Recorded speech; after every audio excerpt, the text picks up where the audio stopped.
Welcome to Voodoo Whiskey Gaming, and this is my late review of Harmony Fall of Reverie. I played it on the PC via Steam. It's also available on the Nintendo Switch as of recording. But it will be coming out on the PS5, Xbox Series S, and Series X. Okay, so let's get into the story. You play as Polly. She is returning to her home island of Atina because she's looking for her mom who has gone missing. But when she arrives home, she finds out that the MK Corporation has, well, grown into a giant evil corporation. When she first left, they were a tiny little thing. Now they're a big, scary, kind of controlling place. But she's not alone. She has friends, as well as she discovers mystical spirits called the Aspirations, and apparently she can see the future. So now it's up to Polly and her friends to figure out what happened to her mom, how MK became the big evil corporation, and of course there's a few twists and turns along the way. And I gotta say, for the most part, I was enjoying the story up until a point, and that point was the final chapter of this game, because the final chapter is basically the wrap-up, but it's just so long and drawn out. And it eventually just started to wear on me, and for me, it really kind of chipped away at the rest of the experience leading up to that point, because I was just kind of waiting for it to end.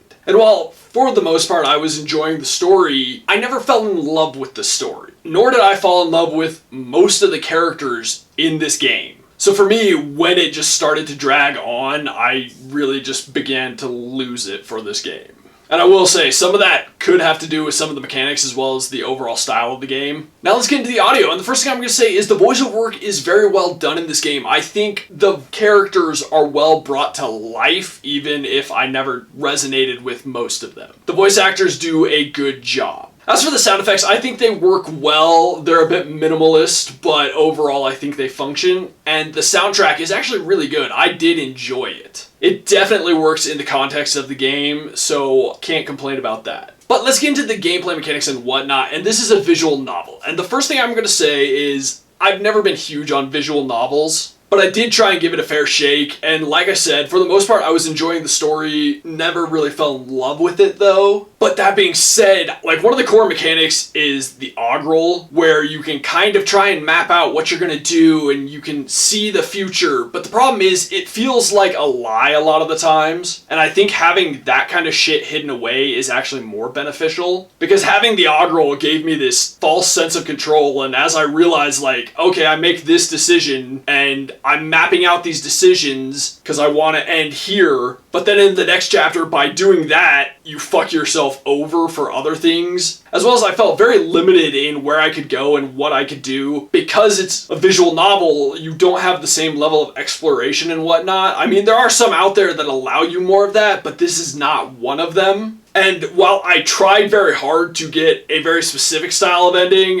without even trying, I completely fucked myself out of that, because you're mapping things out, you're doing this or that, and before you know it, you've locked yourself out of something you really wanted to do. And yes, you could replay it, but honestly, this game's considerably longer than you would anticipate. And since none of the mechanics really pulled me in and got me to fall in love with this game, that wasn't particularly appealing. But I should say, as for the, like, seeing into the future thing, there's plenty of times where, like, you want to see where these decisions might lead, but they're all mysteried out. I don't remember what the fucking term for it is in the game. But, like, entire chapters will be blank until you get right to that decision, and then you'll be able to see the results. So the whole seeing into the future thing really feels like a bullshit lie. Not in every single chapter. It just doesn't work as well, or at least not in my opinion. I didn't think that flowed well. One thing I will say about the picking of your dialogue options in the gameplay mechanics is there are times where it feels like some of the older, not like super old, but like open world RPGs where you'd select a dialogue option and you'd be like, cheeky response, and instead your character's like, fuck off, you cunt! Like, I felt like that at times. Like, I picked this thing and then it just shits all over everything, and I'm like, oh,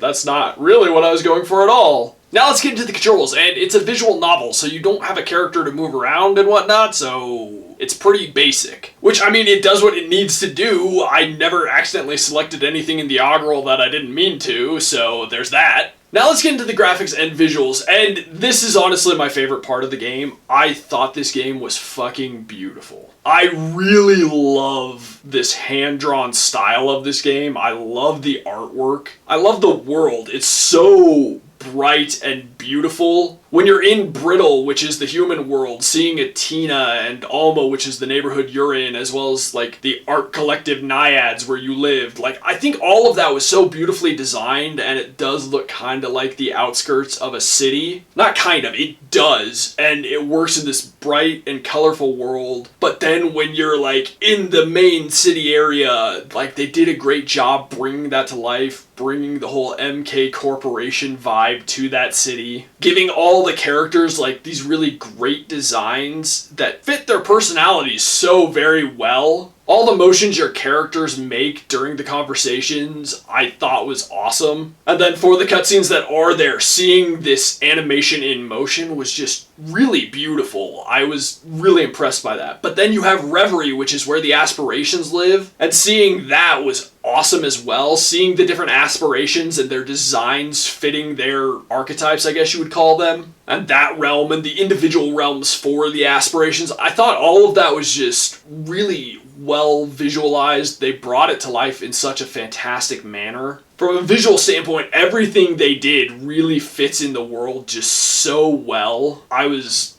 truly blown away by that part. I would love to see like full-blown animations by these artists. I would love to watch a series done by these guys. It was just beautiful artwork. So to get into the wrap-up, I think it's very clear that, like, I didn't get into this game. I really just couldn't. I tried very hard to enjoy it. And for a while, I was, but just overall, I never fell into this game, and I'm sure there's people out there who could absolutely and would absolutely really enjoy this game. I'm just not among them. So I'm gonna say, if you land where I land on games, and you have very similar opinions to me, you're probably not gonna enjoy this game. If you're like me and you're not big on visual novels, this isn't going to be the one that pulls you in. This isn't going to be that game that makes you go, oh my god, visual novels, I suddenly get it. And I mean, I know, I'm the interactive narrative guy. I love those games, but like visual novels just have never quite gotten it for me, and this isn't going to win me over. Okay, in the comments down below, why don't you tell me, has there ever been a game where you just fell in love with the art style but nothing else?